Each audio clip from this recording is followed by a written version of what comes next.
OK，跟住第32題啦，揾 LCM。OK，咁佢俾咗3條 expression 嚟嘅。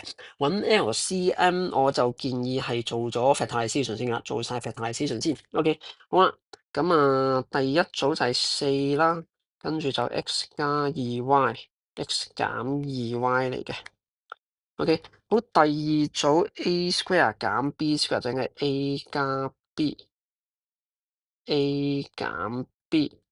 就再抽兩個4出嚟啦，咁即係話16個 x 加 4y， 跟住 x 減 4y。OK， 係啦，呢個第二組嘅。好，第三組就你可以 factorize 個4同16出嚟嘅，咁啊抽個4出嚟啦，咁就變咗 x 減 4y 嘅 square。然後或者留意翻呢個4係喺括號裏面抽出嚟嘅，而括號外邊有二次方，咁所以其實你抽咗4嘅二次方出嚟，即係都係16嚟嘅。OK，好啦，然之後咧，我哋又要 recall 翻攞 LCM 點攞嘅話，攞 LCM 係攞你見過嘅嘢，即係佢出現過嘅 factor 你可以攞。如果有次方簡簡大啲嗰個。OK，好啦，用呢個準則去攞啦喎。OK，咁首先數字先，4、16 LCM 係16。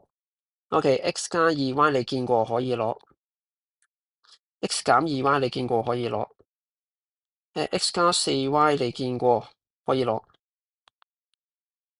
x 減 4y 你見過可以攞，但係呢度有 square，我哋攞 square。x 減 4y square。